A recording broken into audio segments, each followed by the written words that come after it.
I think mastering is super important, and it's hard for me to articulate why I feel that way. I feel that way really. We can talk about this today, like, to a maybe degree. We'll just talk about it for like 15 minutes now. Yeah, I don't have an hour worth to discuss. Yeah. But I think that it's important, and I think of it, I think differently than a label thinks about mastering or a producer thinks about mastering. I think about it from a very specific point of view, where the mixer has a relationship with a mastering engineer, and they know what they can get out of that engineer, and they know where they're going to leave the mix off for that mastering engineer to do certain things. That was historically the way it was when it came to how much headroom you were leaving. So there was creative freedom on the mastering side to have 6 dB of headroom to do said work.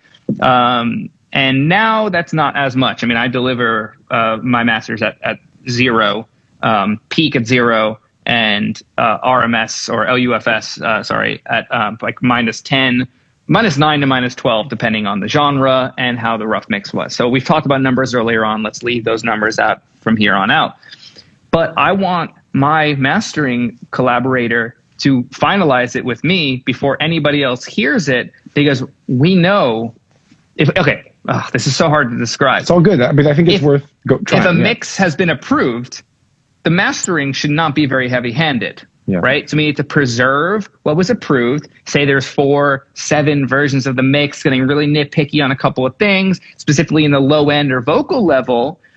I think that we're putting too much up for grabs if we allow the mastering engineer to wildly do broad strokes, because we're over the broad stroke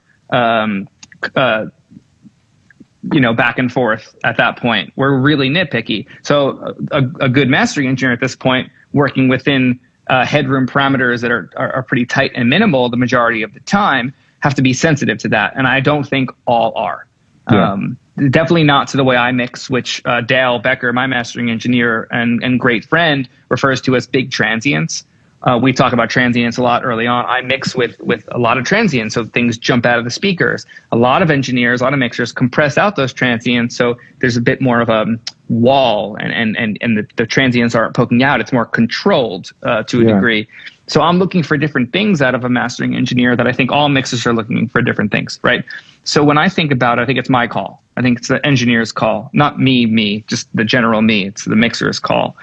Now, I think broad strokes are welcomed when it's a project and we need to make songs sound cohesive, whether that's an EP, an A-side, B-side on a single, a whole mixtape, a whole album. I think you're going to have to match level, and you're going to have to do broader EQ moves throughout. Now, granted, if I'm mixing a whole record or another engineer peer is mixing a whole record, we're doing that to a degree, but there's different producers, and it's hard to make a very cohesive project. It's very rare, but that's the goal at all times, musically, to make a sound project from start to finish that the fan can enjoy and be like, oh, that's cool. Now, if it's meant to be all over the place and it's like, well, we're going to do a concept album of the winter, the fall, the summer, and the spring, and they're going to all sound like this. The winter is going to sound dark and blah, blah. You know what I mean?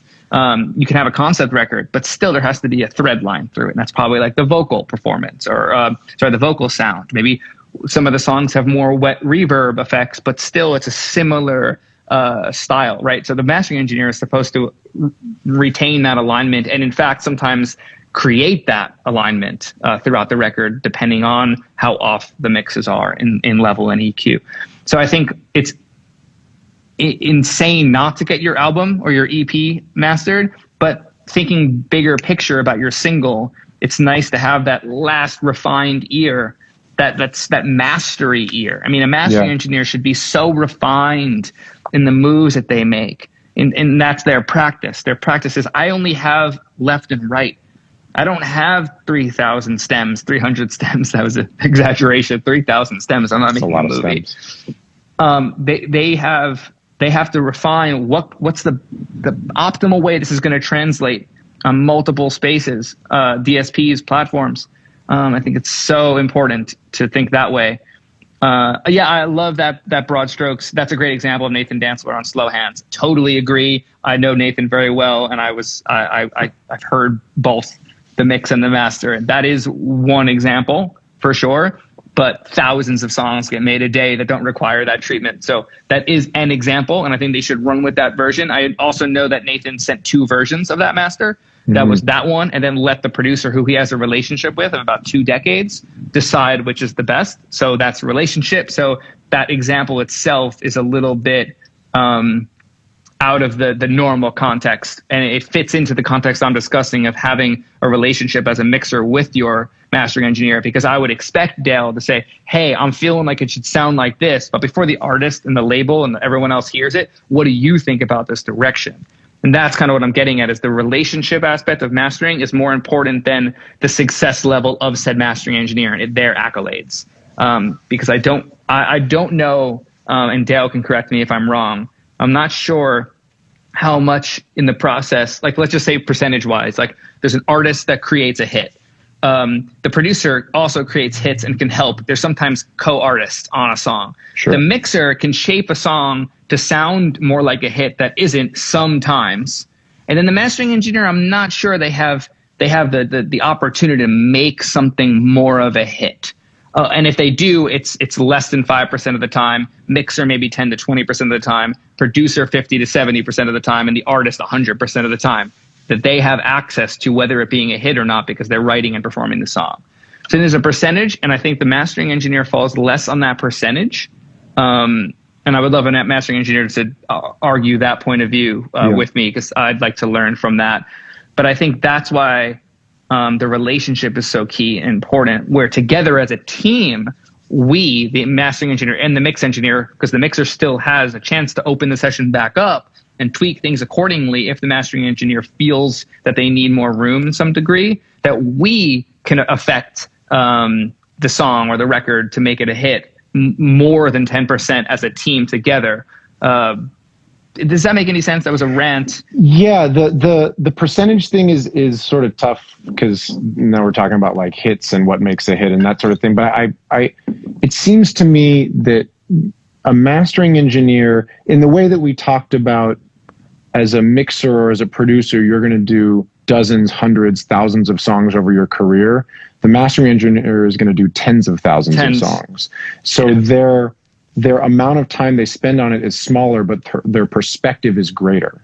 And so, you know, what a mastering engineer ultimately is like the last set of highly refined ears who most of the time, ideally, won't do that much, but has a wealth of experience and some tools at their disposal and a whole lot of perspective that can catch things you might not. They're sort of like an expert filter that will do minimal things, but occasionally do slightly larger things, or give some feedback and say, hey, send this back to me, but give me a little less of this or a little more of this, because I think it might achieve what you're trying to achieve. They have a perspective that we as producers, as mixers, may not have in the same way. It's a refinement part of the process that isn't supposed to do very much, but catch a whole lot of things that we may be missing. And that's why the relationship is so important. I mean, I've had so many records mastered by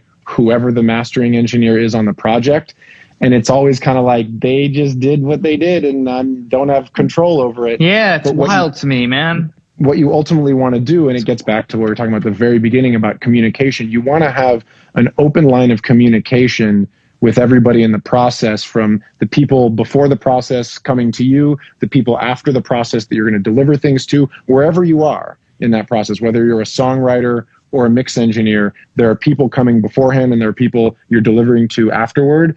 And to be the person that flows the best, like we're talking about, the people who are the best at our job are the ones that are the easiest conduit, that add what they add, but it's smooth in the receiving end and it's smooth in the delivery end. You need to have good communication with both ends, and the mastering engineer is the last person on the sonic end of the process. So the goal ultimately is exactly what you're talking about. You want to have a relationship with someone who you have great communication with, who can understand your tendencies, who can understand, having listened to tens of thousands of records in their same room that they've worked on.